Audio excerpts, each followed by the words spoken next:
ശ്രീ ഷാഫി ചാലിയം, ഇതാണ് P V Anwar ഉയർത്തിയ കൊടുങ്കാറ്റിന്റെ ഫലശ്രുതി. അദ്ദേഹം ആദ്യം മുഖ്യമന്ത്രിയെ കണ്ടു, മുഖ്യമന്ത്രിയെ കണ്ടതിന് ശേഷം അദ്ദേഹം മര്യാദരാമനായി, പിന്നെ പാർട്ടി സെക്രട്ടറിയെ കണ്ടു, ഇന്നിപ്പോ പാർട്ടി നിലപാട് പ്രഖ്യാപിച്ചിരിക്കുന്നു. പാർട്ടി സെക്രട്ടേറിയറ്റ് ഇക്കാര്യമൊക്കെ ആലോചിച്ചിട്ടുണ്ട്, അന്വേഷണം സർക്കാർ നടത്തുന്നുണ്ട്, ഭരണപരമായി ഞങ്ങൾ വേറെ ഒന്നും നോക്കേണ്ട കാര്യമില്ല എന്ന് ഖണ്ഡിതമായി സംസ്ഥാന സെക്രട്ടറി പറഞ്ഞതോടെ ഈ അധ്യായം അവസാനിക്കുകയാണ്.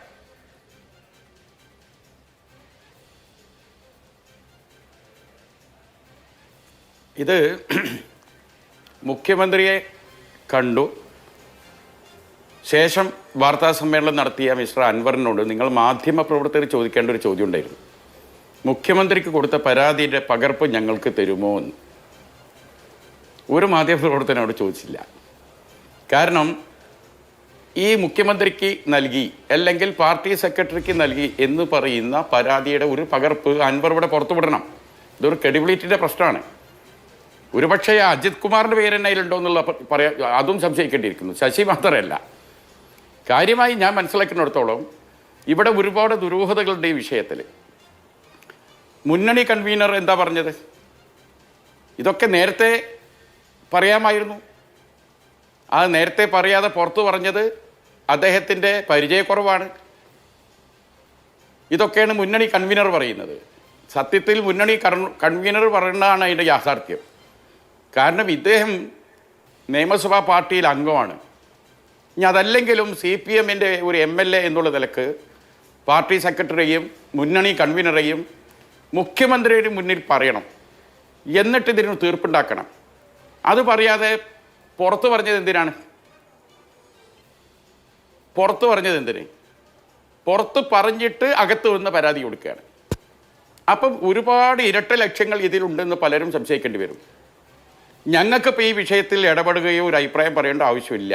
കാരണം അപ്പുറത്ത് നടക്കുന്ന വളരെ ഗുരുതര ആരോപണമാണ് അൻവർ ഉന്നയിച്ചിരിക്കുന്നത്. വളരെ ഗുരുതര സ്വഭാവത്തിലുള്ള ആരോപണം. ഞാൻ ആ ആരോപണങ്ങളുടെ ഒക്കെ വസ്തുത ഇപ്പോൾ വിധിക്കുന്നില്ല. ഒരു പക്ഷെ വെറും ആരോപണമാകാം, വെറും കള്ളമാകാം. പക്ഷെ ഉന്നയിച്ചിരിക്കുന്നത് ഗുരുതര സ്വഭാവത്തിലുള്ള ആരോപണമാണ്. ഇത് CPM-ലെ ചക്രവർത്തി പോരല്ല. അവർ പരസ്പരം കോംപ്ലിമെന്റ്സ് ആക്കിയാൽ പോരാ. ഇതിന്റെ വസ്തുത എന്താണെന്ന് സമൂഹം അറിയണ്ടേ? അപ്പൊ നിങ്ങൾ അതിനു വേണ്ടി ഫൈറ്റ് ചെയ്യണം. അത് തന്നെയല്ലേ ഞങ്ങൾ പറയുന്നത്. ഞങ്ങൾ തുടക്കത്തിൽ തന്നെ ഞങ്ങൾ 3 വർഷമായി വിളിച്ചു പറയുന്ന കാര്യങ്ങളാണിത്.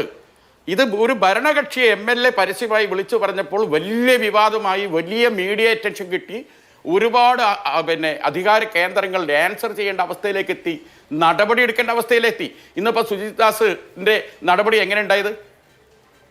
വളരെ കൃത്യമാണ്. കാരണം നടപടി എടുക്കാതിരിക്കാൻ കഴിയില്ല. കാരണം ഇദ്ദേഹത്തിനെതിരെ ഞങ്ങൾ ആരോപിച്ച ആരോപണങ്ങൾ മുഴുവനും അൻവർ ഏറ്റെടുക്കാൻ വന്നതിൽ ഞങ്ങൾക്ക് സന്തോഷമുണ്ട്. അൻവർ ആര് എന്നത്, അൻവറിൻ്റെ ക്രെഡിബിലിറ്റി എന്നതിനേക്കാൾ അപ്പുറം അൻവർ ഓൺ ചെയ്ത വിഷയം അതിശക്തമായി അന്വേഷിക്കപ്പെടണം, പിടിക്കപ്പെടണം. മാത്രമല്ല മലപ്പുറം ജില്ല കേന്ദ്രീകരിച്ച് 3 വർഷക്കാലം സുജിത് ദാസിൻ്റെ കീഴിൽ നടന്ന ആഭ്യന്തര ഭരണം അത് മുഴുവൻ പുനരന്വേഷിക്കണം. അയാളെ സസ്പെൻഡ് ചെയ്ത് പുറത്ത് നിർത്തിയാൽ പോരാ. ഇന്നിപ്പം നമ്മൾ സംസാരിക്കുമ്പോൾ അൻവറിൻ്റെ ലൈവ് അവിടെ ഉണ്ട്. അൻവർ എന്താ പറയുന്നത്? ഏറ്റവും പ്രധാനമായി അൻവർ ഉയർത്തിയ ഒരു വിഷയം എടവണ്ണയിലെ ആ കുട്ടിയുടെ എടവണ്ണയിൽ നടന്ന റിദാൻ ബാസിലിൻ്റെ കൊലപാതകമാണ്.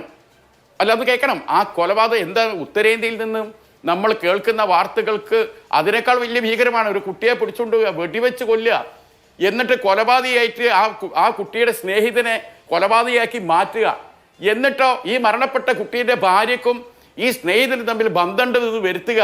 ആ ഭാര്യയെ, ആ ഭർത്താവ് മരിച്ച് കൊല്ലപ്പെട്ട് കഴിയുന്ന ആ വിധവയായ ആ കുട്ടിയെ നിർബന്ധപൂർവം SP എന്ത് ചെയ്യാണ്?